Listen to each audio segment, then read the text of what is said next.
तो इससे पहले हम एक क्वेश्चन करा दिए, ठीक है। आज हम 2 से देखेंगे, हाइट एंड डिस्टेंस के ऑब्जेक्टिव है, जो आपके एग्जाम में 2 नंबर के ये आता है, 5 नंबर के, यानी मोटा मोटी आपको 7 नंबर के, मैक्सिमम 7 से 8 नंबर के आता है आपके एग्जाम में, ठीक है। तो इसको चलिए ध्यान से देखते हैं। देखिए ये सवाल आपको दिया गया, यदि एक स्तंभ की छाया की लंबाई स्तंभ की ऊंचाई से √3 गुनी है ना, स्तंभ की ऊंचाई से √3 गुनी है, तो सूर्य का उन्नयन क्या ना हो, कौन क्या होगा। देखिए इस सवाल को बनाने के लिए सिंपल से क्या करना है बता देते हैं आपको। कभी भी क्वेश्चन में बोला जाए कि स्तंभ और छाया है ना, स्तंभ छाया बोला है, तो स्तंभ बोला जाए तो आपको इस तरह का डंडा पारना है। स्तंभ बोले, पेड़ बोले, चाहे आपको ऊंचाई बोले, है ना, चाहे मीनार बोले, चाहे बिल्डिंग बोले, चाहे आपको दीवार बोले, इस सब का नाम लेगा तो आपको यही लाइन पढ़ना है, समझ गए। यही वाला लाइन को पारना है, याद रखिएगा। और आपको छाया बोले तो ये वाला, परछाई बोले तो ये वाला, दूरी बोले तो ये वाला ही आपको पारना है, ये वाला, समझ गए ये। अब उसके बाद आपको सीढ़ी बोला जाए तो सीढ़ी बोलेगा तो आपको ऐसे पारना है, ये देखिए। स्तंभ बोले या मीनार बोले तो ये, और छाया बोले या दूरी बोले तो इस तरह के ये पारिएगा। और आपको डोरी बोले या पेड़ टूटा हुआ बोले या आपको यानी पतंग की डोरी बोले तो आपको ये वाला पारना है, समझ गए। या आपको पाद बिंदु बोले तो ये वाला पारना है, ठीक है। ये वाला ऊंचाई बोलेगा, स्तंभ बोलेगा, पेड़ बोलेगा तो ये पारना है। चलिए अब हम समझा दिए थे, बेसिक बात था। अब चलिए हम पढ़ते हैं। बोला यदि एक स्तंभ की छाया, तो स्तंभ बोला आपको तो स्तंभ में लगा दीजिए, ठीक है। अब बोला है छाया, तो छाया लगा दीजिए यहाँ पे, इसको कर दीजिए बंद, है ना। और आपको बोला स्तंभ की ऊंचाई, देखिए यहाँ पे बोला है स्तंभ की ऊंचाई से √3 गुनी। स्तंभ कौन है, ये। अगर मान लीजिए स्तंभ 1 है तो स्तंभ के √3 गुना क्या होगा। हम बोले स्तंभ 1 है तो इसका √3 गुना क्या होगा, तो आप बोलेंगे √3 होगा, समझ गए। तो चलिए यहाँ पे √3 हो जाएगा, क्या हो जाएगा, √3, ठीक है। यहाँ पे हम नाम रख सकते हैं ए, इसका नाम रख सकते हैं बी, इसका नाम रख सकते हैं सी। ऑब्जेक्टिव बनाने के लिए इतना नहीं ABC नहीं करेंगे, ठीक है, एकदम आसानी से बना देंगे। देखिए यहाँ पर क्या करना है समझिएगा ध्यान से। आपको ये जब भी इस तरह के रिलेशन बने, यानी यहाँ और यहाँ के रिलेशन जब भी बने तो ये जाएगा आपको tan में, ये बात आपको ध्यान रखना है। तो tan यहाँ पे इसका मान नहीं तो थीटा रख लीजिए, तो tan थीटा। और AB यहाँ देखिए AB बटा BC, AB बटा BC लिखिएगा।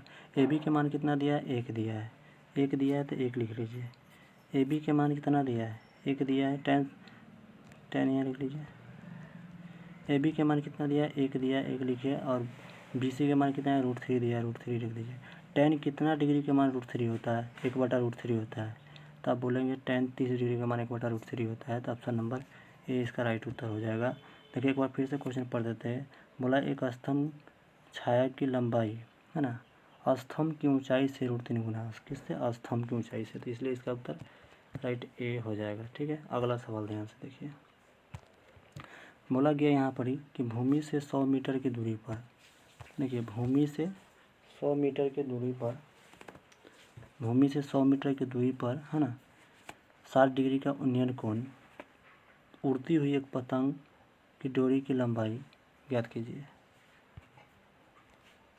तो चलिए यहाँ पे पतंग की डोरी की लंबाई निकालते हैं। देखिए 100 मीटर की ऊंचाई, ऊंचाई बोला तो आपको ये लगाइए, और बोला यहाँ पर ही ऊंचाई 60 डिग्री के उन्नयन कोण, 60 डिग्री के उन्नयन कोण बोलेगा तो इस तरह के पार के और यहाँ पे लगाइएगा उन्नयन कोण, यहाँ पे 60 डिग्री है, ठीक है, 60 डिग्री। और बोला 100 मीटर की ऊंचाई, तो 100 मीटर की ऊंचाई तो यहाँ पे 100 मीटर ये हो जाएगा, ऊंचाई हो गया। और उन्नयन कोण, तो पतंग, उड़ती हुई पतंग की डोरी की लंबाई याद कीजिए, यही वाला आपसे लंबाई पूछा जा रहा है, ये डोरी की लंबाई है, ठीक है। तो देखिए सिंपल सा, जब इस तरह के रिलेशन बनेगा ना, इधर वाला पूछा जाएगा, तो ये तो एच है ना, तो इधर वाला के रिलेशन पूछेगा तो साइन में जाइएगा, किसमें, साइन में। थीटा का मान कितना दिया है, देखिए यहाँ पे थीटा का मान आप देखेंगे तो यहाँ पे 60 डिग्री दे दिया है, यहाँ पे 60 डिग्री, साइन 60 डिग्री, ठीक है, साइन 60। तो इसका फॉर्मूला लिखिएगा AB/AC, इसका नाम रख लेते हैं, डायरेक्ट तो लिख सकते हैं AB/AC, ठीक है। चलिए AB का मान कितना दिया है, 100 लिख दीजिए। साइन 60 का मान कितना होता है, √3/2 होता है, 2 का दिए, और ए बी के मान कितना दिया है 100 दिया है, ए सी के मान नहीं दिया है तो ए सी लिख लीजिए। इससे गुना मारिए कितना हो जाएगा तो 200। तो यहाँ पे आ जाएगा आपको, यहाँ पर लिख देते हैं 2AC हो जाएगा, गुना करें यहाँ पे 2AC नहीं होगा, एक मिनट गलती मिस्टेक है। EAC से √3 में गुना करिएगा तो क्या हो जाएगा √3AC, ठीक है। बराबर 2 से गुना मारिएगा 100 में तो कितना होगा 200 हो जाएगा।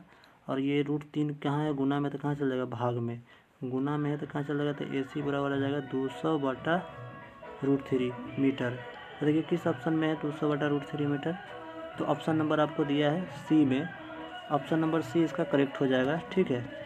चलिए अगला सवाल ध्यान से देखिएगा।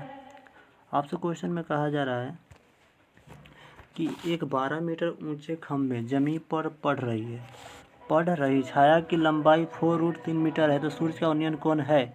देखिए इसको सिंपल सा एक लाइन पढ़िए यहाँ पे, ऊंचे खंभे, ये खंभा हो गया, खंभा बोले तो यही लगाना है, ठीक है। खंभा लंबा होता है तो इस तरह का होगा। और बोला जमीन पर पड़ रही है छाया बोला तो यहाँ पे लीजिए, और इस तरह के पढ़िए, इसमें कर दीजिए। और बोला सूर्य का उन्नयन कोण पूछा जा रहा था, यानी उन्नयन कोण नहीं दिया है तो थीटा मान लीजिए। और यहाँ आपको दिया 12 मीटर ऊंचे, तो 12 मीटर ऊंचे तो ये ऊंचाई दी है 12 मीटर, और छाया दिया है आपको 4√3 मीटर लंबा। तो यहाँ पर क्या हो जाएगा ये।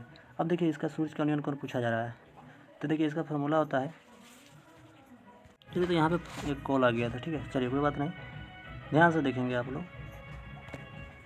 अब देखिए तो ये हम बता रहे थे आपको अभी थोड़ी देर पहले, तो इस तरह का खंभा पार लीजिए, यहाँ पे ये आ जाएगा, ठीक है। इसका नाम अपना मन से ए रख दीजिए, बी रख दीजिए, सी रख दीजिए, ठीक है। 12 मीटर ऊंचे दिया है तो 12 मीटर ही दिया है, और आपको 4 यानी √3 ये दिया है, ये BC दिया है। तो आपसे पूछा है सूर्य का उन्नयन क्या होगा, ये वाला आपसे पूछा जाता है। मान लीजिए इसका थीटा है, ठीक है। तो देखिए AB बटा, देखिए जब भी इस तरह के रिलेशन, यहाँ से हम कलर दूसरा लेकर समझाना चाहेंगे आपको, ये लीजिए, ये वाला और ये वाला रिलेशन जब भी बने, ठीक है, इस तरह का रिलेशन बने, तो आपको हमेशा 10 में जाना ही, बात आपको ध्यान में रख लेना है। तो यहाँ पे आइए 10 में, कलर हम दूसरा ले लेते हैं अब। 10, एक मिनट, 10 हो जाएगा, और थीटा लिख लीजिए। AB बटा BC, AB का मान कितना दिया 12, तो 12 लिख लीजिए। और BC का मान कितना दिया 4√3, तो 4√3 डायरेक्ट लिख दीजिए, ठीक है। 4 से कटा दीजिए, 4 3 12 कट गया, 3 से √3 में कटा दीजिएगा तो क्या होगा √3 आएगा, यानी √3 से तीनों कटाएगा तो √3 आएगा। √3 कितना डिग्री, 10 कितना डिग्री का मान √3 होता है, 10 60 डिग्री का मान होता है √3। तो ऑप्शन नंबर ए में दिया है, तो ऑप्शन नंबर ए इसका राइट उत्तर सही हो जाएगा, ठीक है। अगला सवाल एक और देखते हैं, उसके बाद इसको रोक देंगे, ठीक है ना। ध्यान से देखिएगा, इसका जो क्वेश्चन बचेगा नेक्स्ट करेंगे। यहाँ पर ध्यान से देखिए, यदि एक उधर खंभे की ऊंचाई तथा उसकी भूमि पर छाया की लंबाई समान है तो सूर्य का उन्नयन कोण क्या होगा। देखिए समान जब भी पूछे ना, तो देखिए एक उधर खंभे लगाइए, खंभा ये है, खंभा हो गया, और इसका ये खंभा, ठीक है। और बोला है कि ये वाला, एक मिनट हम यहाँ पर दिखाते फिर से, ये है जो खंभा जो है ना ये, तो ये बोला है कि समान है, ये भी समान है। एक मिनट, ये देखिए क्या बोला जा रहा है, उधर खंभे की ऊंचाई तथा उसकी भूमि पर छाया की लंबाई समान है, यानी खंभा की लंबाई भी, अगर मान के चलते खंभा की लंबाई 1 है तो छाया की लंबाई भी 1 है। तो देखिए जब 1 होता है ना, तो tan कितना डिग्री के मान 1 आएगा, थीटा मान लीजिए, tan कितना डिग्री का मान 1/1 भाग कर देता है 1, tan कितना डिग्री का मान 1 होता है, tan 45 का मान 1 होता है। तो ऑप्शन नंबर सी इसका राइट सही हो जाएगा। तो इसी पे एंड करते हैं, फिर मिलते हैं नेक्स्ट वीडियो के साथ, तब तक के लिए आप लोगों को धन्यवाद।